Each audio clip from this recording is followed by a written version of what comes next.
ayan mga kalanggap, pumasok na lang po kami dito sa loob ng SM kasi wala pong laman yung machine doon sa labas, kaya pumasok na lang po kami.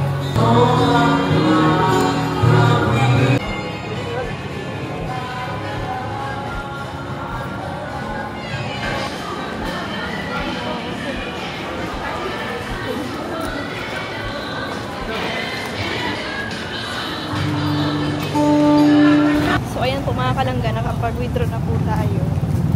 Dadalawin na po natin si Rochelle. Bali, ilang days na doon nyo sa ano? Sa Animalandia? 3 days na? 2 days.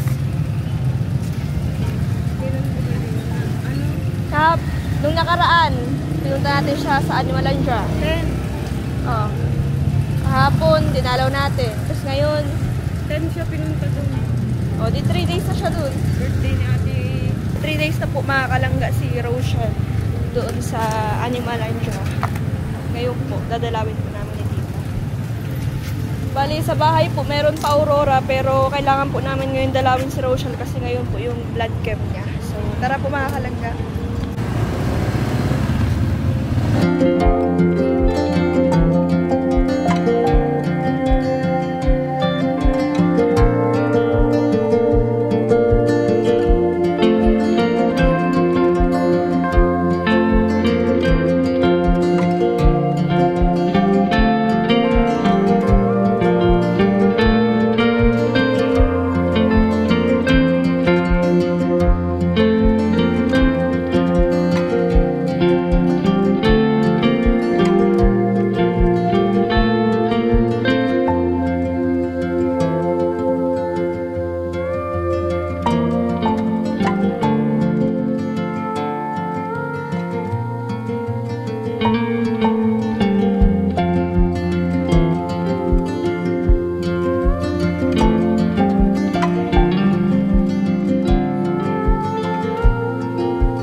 Pero depende sa pero kahapon yung ubos. Oo, tsaka pero kahapon di ba na-receive mo naman yung ano ko.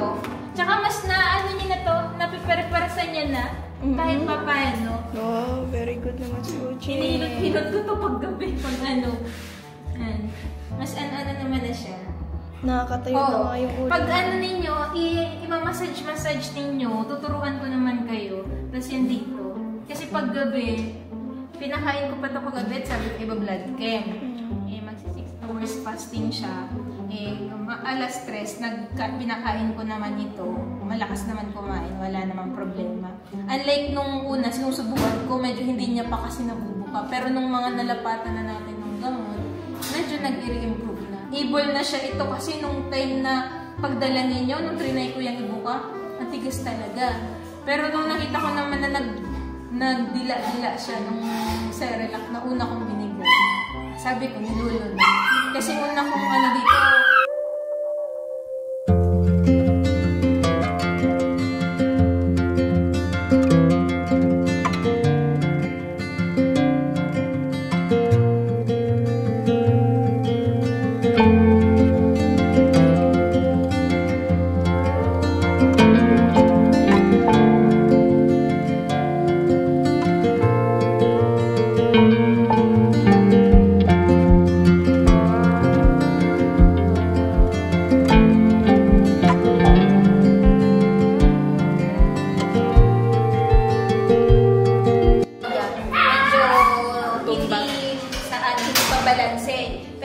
pinapakain, hindi niya pa kaya. Slowly, kahapon, nung tinatry ko ng i-ano sa bowl, kasi kahapon medyo lunch siguro, ting first meeting ko pa yung sabi ko sa inyo, pakadalaw nyo. Tapos nung mga hapon, rinay ko ng dito, tapos konti-konti, una, tig-kutsara ko. Then slowly, nag-start na siyang makapagdilat-dilat. Tapos ngayon, kaya niya nang kainin. Kasi nung kahapon, nilalagyan ko amalgam na water para medyo hindi ano. Eh ngayon, natutuwa man. Tsaka ako medyo na ano niya na to. Ito pagdating sa bahay, hihilut-hilutin. Kasi process yun. Kasi yung kahapon din, nagkaroon ng nose bleeding. Isang side lang ng ilong. Kasi yung blood parasite, kung syempre kahit paano nagkaroon man na kayo doon ng, ano, ng idea. So, yun, magkukos talaga yun ng bleeding, even pati dun sa result ng dugo niya na, ilan na lang ngayon, 13 yata, or ano? 13. O ilang nga po yun? 13. Diba? 1 digit or 2 digits yata yun. 13 yun. Tapos ngayon, ano naman na? Diba like kahapon, talagang wala eh. Yan, tuwa ko at malakas na talagang kumain. Nakain Pero siya. yan, proseso. Itong ano niya, yung kanyang balanse. Yung kanya, kasi may iba po talaga yung gawa ng blood parasite. Nagkakaroon ng paghina ng mga ano, minsan may nakakaroon ng certain biglang paralysis. Gawa ng tick bites. Di ba kami natin din po yan? Oo, ano po natin? Gradual. Pwede ko naman po, siguro try natin kung Webes, medyo kaya-kaya na. Kasi ano naman, ito, ituturo ko naman sa inyo kung paano. Para kahit pa paano. Inaanak ko lang talaga ng last time. I-confine muna para ma-monitor natin kasi alangan din last time. Ito at least, kasi nung una, kung nung una, ang gawa niya, pa-slowly niya pang hilig pa niya kayang anhin yung ulo niya. Ito naman, dahan-dahan na. Sobrang kapal na po nito. Sobrang pasko na to. Sabi ko, awa na muna. Grabe siya. Nakakatawa man po ba na makita yung pasyente mo na nung una, na akala ko, ayoko man po kasi magbigay sa inyo ng 100% na guarantee that time kasi hindi talaga para-pareho ang respond ng kada aso. Alangan sabihin ko, pag naka-confine na yan, iba yung i-expect natin na sabi kasi ni Doc, pag na-confine, okay na. Depende pa rin talaga yan. O, fighter naman yung aso ninyo. Pero siguro, ma-up-to-date natin yung mga vaccine din. Start tayo sa deworm, pero i-ano muna natin yung gamutan niya. Kasi yung gamutan for blood parasite, stabilize muna natin siya. So, 1 month yan. Tsaka ang natutuwa ko dito kasi mabait. Hindi katulad ng pasyente kong mga chow-chow na iba, matatapang, may mabait, biglang tatapang. Iba. Ito, sobrang lambing, kaya natutuwa ko. Malambing nga yun, simulang baby pa po yan. Hindi mahirapan alagaan. Kahit ano, yan, pinagamasin ko. Kaya pa nagsabi ko kung ano kung nangangagal. Opo. Hindi, halos karamihan po kasi ng chow-chow, ang temperament nila, iba po. Eh, kaya nga po ako natanong sa inyo kung ano. Tsaka yan, maingay na yan, kasi gusto niya nang magtayo, pero medyo hirap pa siya na anuhin yung katawan. Kaya ito, minsan, na-try namin yan. Pinagang masahe namin yan, para kahit papano, mas stimulate yung mga ano niya. Mga ugat-ugat, para kahit papano, ayan. Eh, pag yung... May sipon. Hindi. Matanda na kasi yan. Or ano na lang po talaga. Wala, gusto niyang tumayo. Nakapasok lang sa ano, ilong. Ito naman, kaya naman siguro natin ma-manage sa bahay. Kasi yung recovery niya talaga, pag nakakain na dito, hindi naman namin pinapatagal. Kasi syempre yung bill, kumbaga. So kapag halimbawa nakikita naman na rin malakas na kumain, medyo tinan ko ulit yung dugo kung medyo nag-angat-angat na para kahit pa paano mapakita ko sa inyo. Kasi itong result ng blood care niya, kahit na pala yung CBC niya, 13 nga pala.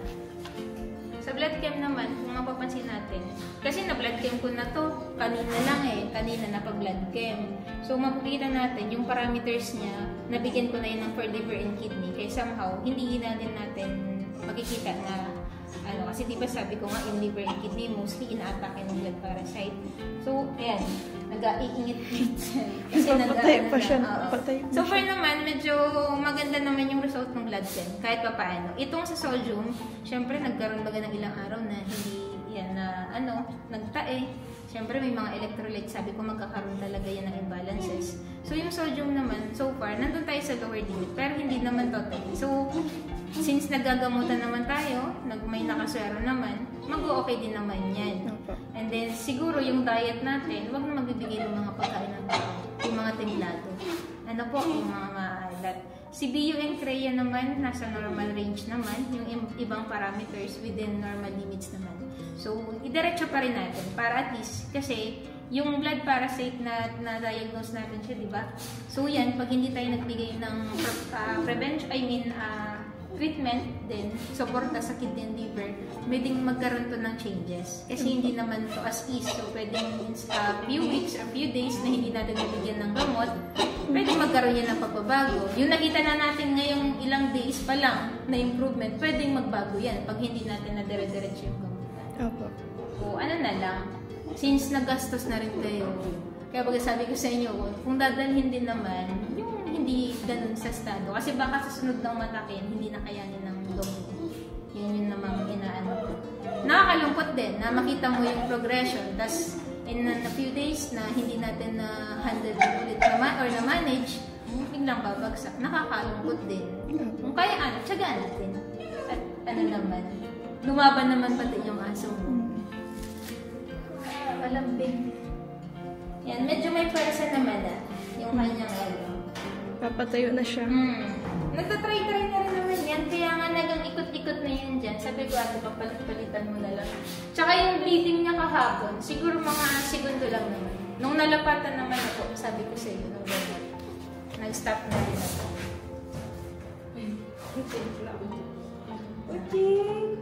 Ano? Natayo yung ano niya, oh. Yung tayo niya natayo. Tsaka ito, sobrang stiff yan.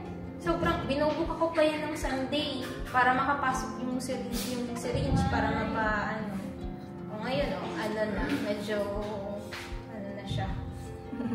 Kaya nang bumukad, kumain, yumuko, mag-ano. Ganyan yan, maingay na yung kagabi. Kasi umaga, nagkain kami. Mainiwan ko, ikot-ikot siya. Ang katawa naman Yung pagdating mo naman, nakahiga. Tahimik.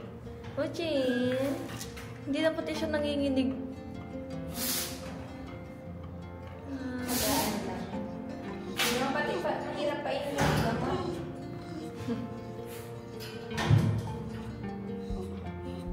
Jing! Jing! Papatay. Jing! Ano? Diyos ko. Ayun ka. Mamaya na. Hindi siya dati ganyan. Ano yan? Nakahiga lang. Ayan, kailangan nga na yan. Kakatuwa naman si Ochin.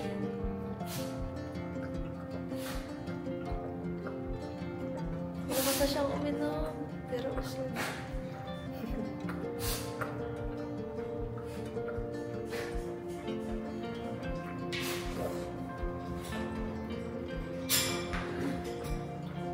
Ano pong pagkain niya to? Yung recovery mo na ang binigay ko sa kanya. Kasi hindi ako pwedeng magbigay ng different na pagkain kasi magkakaroon ng food aversion. Kaya pag, mahirap din yan na magbigay ka ng basta-basta ng ibang pagkain. So recovery food yung binigay muna natin sa kanya. Iba-iba kasi Dok yan ang pagkain ay yung dog food. Hindi. Wala kasi nung dati. Ano po bagang kinakain nito na Dati pellet? usi, ang hirap ng... Try natin, slowly. Papabago-bago naman. Buti hindi naman siya nagtatayo, nagsusuka pag nagpapalit-palit kayo ng bago. Sige, try natin sa kanya ng Vitality or kaya ng Valiumid. Medyo mahirap nga lang din pag nagkakaubusan ng Vitality. Siguro try na lang din natin muna ng Valiumid at mas kung halimbawa, try ko, bigyan. Para kahit pa paano hindi kayo magrabihan kasi malakas naman ang kumain. At least yung dog food, medyo matagal-tagal yan. Ay kung isa lang, kung tutusin po yung ganyan, isa lang ganyan, mga isang kainan niya lang yan. Ayan. Nakakabuka ka lang naman. Trinay ko kanina na kumuha ng sample doon sa isang pasyente kong kakain. Kasi nung unang dala, tig-Cerelac ko siya. Tapos kahapon, try ko ng try ko po ng pellet mamaya siguro. I-incorporate na natin ng pellet para hindi magastos sa pagkain. Tama na. Ching! Ching! Oh, Ching! Oh, Ching! Tayo. Tayo na. Tayo na. Tayo na. Tayo. Kung meron kayo yung parang pag sa bahay parang medyo rough. Hindi yung makakasugat, yung medyo parang floor siya na, floor mat na medyo magaspang para dun siya maglakad-lakad. Kasi may iba naman po kami pasyente talaga, gawa din ng ng blood parasite na paparalisa. Pero minsan naman, mga 1 month or ano, minsan nakakalakad naman na dun. Tsagaan lang din. Tsaka medyo ano naman natin, yung improvement. Wala lang Sunday na sobrang tigas na ganito na. So, siguro, mabigyan natin ng time lang din talaga. Makakalakad din yan. Kasi konti-unti, inaano niya na yung katawan niya. Inaangat-angat niya na. Kasi dati ganito lang. Hanggang mag-ano na ano. Oo, natayo yung ganun pa. Natayo. Para kahit paano may space siya na maglalakad-lakad. Kasi kung sa tiles kasi po, madudulas yun. Eh, hindi niya pa kaya. Kaya for the meantime. Nakakatawa naman si Oching. Una tayo sa'yo. Ching! Ayan po yung update natin kay Oching. Yung improvement na po mga kalangga. Ang dami pa tayo nagtatanong yun. Pagaling ikaw. Kawawa naman yan. Yan pa naman yung pinakaunang aso namin. Iwan ko muna pag may Sige po. Salamat po, Doc.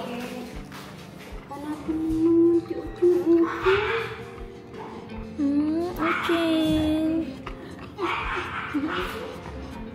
Kamusta na yan? Ano lang pa kayang tiuting mo? Kilala ako pag ganun baga ako, ganun ang kapamay niya. Pag nagsabi ako, kapagod nila yan.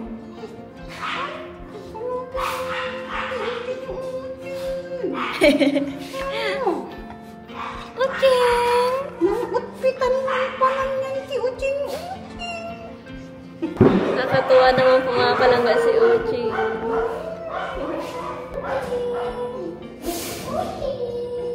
Maulay na ito, Uchi. Gusto mo na uwi. Pagaling na si Uchi.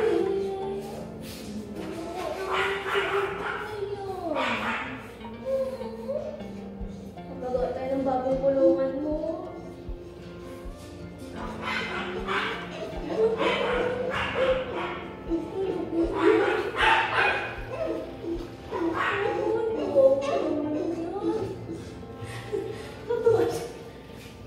Ay, antok na. Malapit na siya ngayon, hindi ko patulad.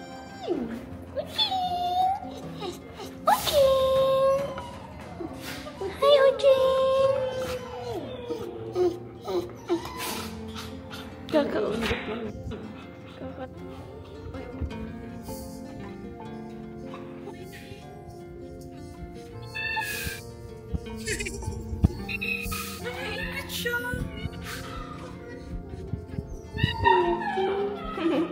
Kakatuwa yung buntot yung mga kalangga naganggalaw. Naingkit mo na pa ng kay Uching. Nainiingkit mo na pa ng kay Uching.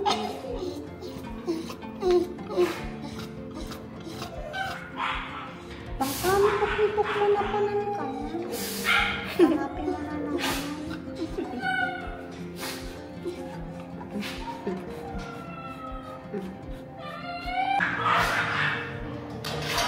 Bye, Uchi! Maalis na kami, Uchi!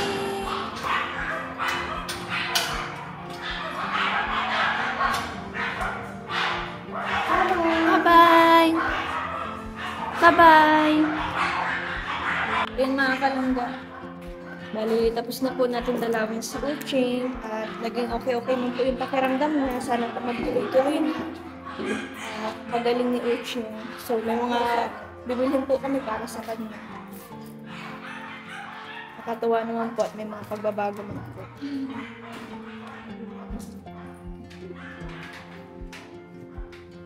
Yun nga po mga kalangga, ang update natin is sa Webes po yata pwede na po makalabas si Uchi.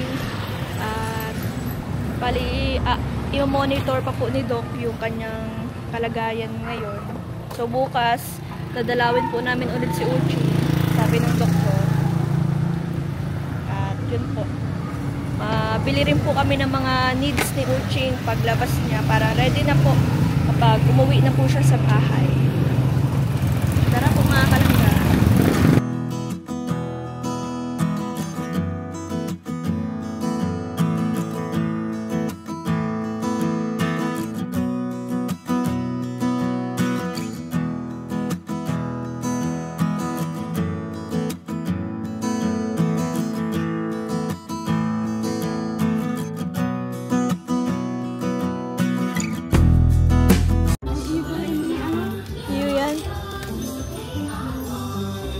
Itong daw na ano. Iyo nga ni inigaro. Ini na lang baka lunta. Ang liit man. Udi duwa. Dapat isang laruan. Baka ini ano. Tatanggal bang daro ini? Ay dae. Iba na. Nagkaiba.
So, ayan po mga kalangga, nasa bahay na po kami at kakauwi lang din po namin galing sa pagbili ng gamit ni Rochelle. May rider! Ano daw? May rider! Mag-outro pati ako ng aking vlog. Hindi, may rider. Ah! Ano yan? Padala ni Dodong. Ay, thank you, go. Saka may pakit pa. Ano siya? Red ribbon. Galing ba yung galangga? Galing pati kami sa center din at nag-vlog din ako. Dinalaw namin si Rochelle. Ay, ganun. Ang tagal namin dyan. Sige daw po. Nasaan po kayo kanina? Nakahinto kami doon dahil hinihintay namin dito. Kusing pa lang. Nandito ka na. Eh, hindi naman ako nag-chat sa kanya. Eh, Nakauwi na ako. Monitor siya dito. May monitor siya dito. Kung sila hindi din natin alam. Aba, ang astig naman. Talaga Hindi yan. pa nga ako na-open ng cellphone. Di ba? Siyempre, alam niyo siguro kung anong oras ka nandito. Ha? Nandun kami, nilalamot na kami. Hala, sorry Kuya Mario. Kung sinabi nyo lang po sana ng maaga, di sana umuwi po ako agad. Tinitinan ko yung Facebook kasi may request ako sa hindi mo nakikita. Ay, hindi ko nga po nakita. Hindi kasi ako masyado nag-open ng cellphone kanina ay at nagdalaw nga kami kay Rochelle. Grabe naman silang may pa-surprise.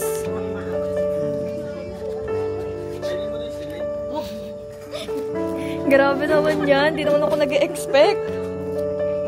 Nagulat ka. Baka yun talaga si Dodong silangga mo, grabe. Hindi ako nag-expect. Promise. Kasi nga, may mga gastusan man siya. Oh. Yan, nasahin mo. Ay, grabe naman talaga silang ga. Salamat lang ga. Isipan mo pa talaga. Siyempre, gano'n ang mama. Hindi ako nag-expect kasi nga, inisip ko, marami naman siyang gastusan. Kaya, Maliit na bagay lang yun. kahit po, Basta sa nagastos pa rin siya. Basta sa minamahal, Hindi ka na walang nagastos. Okay lang naman. Yung bati sapat na yun, yung pagbati sa akin sa social media, sapat na yun sa akin. Siyempre, iba na rin yun. Talaga. Tara po, kainin natin. Sige. Hindi yan natin try namin. Yan natin try ngayon. Ano masasabi mo ngayon kay Langga? Langga mo. Siya Siyempre kay Langga, salamat Langga sa pag-surprise. Talagang na-surprise ako. Hindi ako nag-expect ng bigay mo ngayon. Salamat. Happy Mansari. Happy Mansari Langga. Pero hindi ko ba alam na meron siyang kalamay dito na kahit wala siya dito, pwedeng may dumating sa'yo, di ba? Ngayon, alam ko na ang galamay. Wala nang ligtas. Baka pag nakita mo kami, Ay, baka mag-expect na ako. Ay, baka meron. Okay, Nag-expect ako. Salamat po ulit. Salamat po. Yung langis ko sana yung 17 months. Sana na kayo sana mas lalong ito na sana yung maging forever na yun. Ay, grabe si Kuya Mario. Salamat Kuya Mario at Ate Amor. ilang kaman sa rin magtatapos hanggang sa huli. Ay, grabe. Doon pa rin yan. Oo. Okay. O, tara na, kainan natin. Kami, Kuya Mario, nag-aamli ka na sabi kaya. Porque wala tayong lechon. grabe na.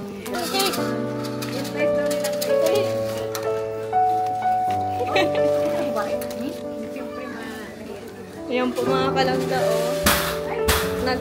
May pa-aurora po dito sa amin, kaya ayan. Bigla ang, aurora. Dala po nila Kuya Mario. 17th month sorry to us. I love Wow. you, di ba? Siya po niyan? Oh, siya din ang Nagbigay ng sulat. Sana all.